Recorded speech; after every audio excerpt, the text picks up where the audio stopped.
Dakop sa ginibog drug bypass operation. Triple o apat na doble ang bihikulo na gruso sa siyudad kang NAGA. Mas complain ng police station kang NAGA City Police Office. Newsbreak.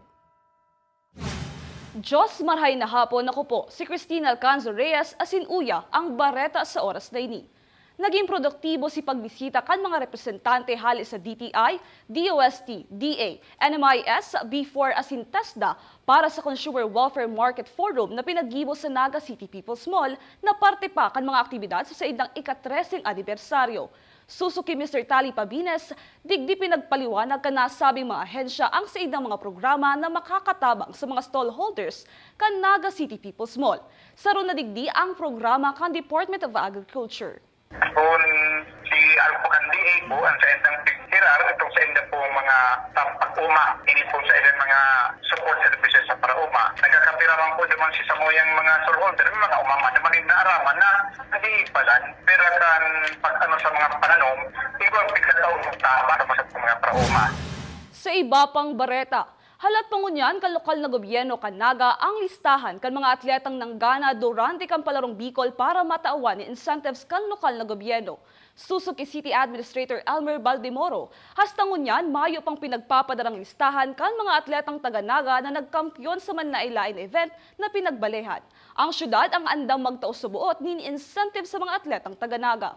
Hanggang ngunyan po, naghahalat po kita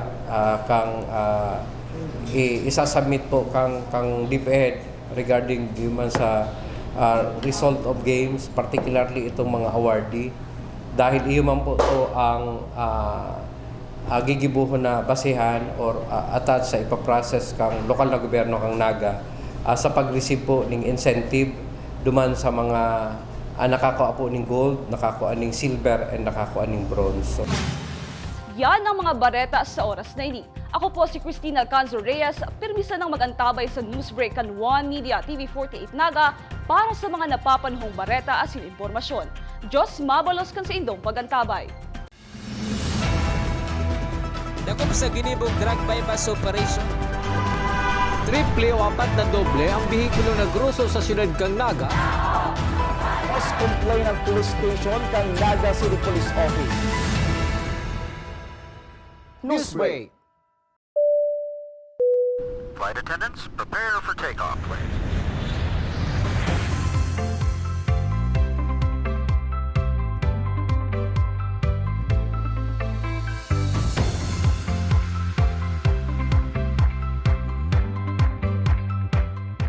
Slip life vest over your head. Take the tape around your waist.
Converge is a world-class ICT company with the most resilient and superior fiber optic service in the Philippines that continues to delight millions of its users in the consumer space while serving a growing number of business clients in the SME, enterprise, and wholesale segment.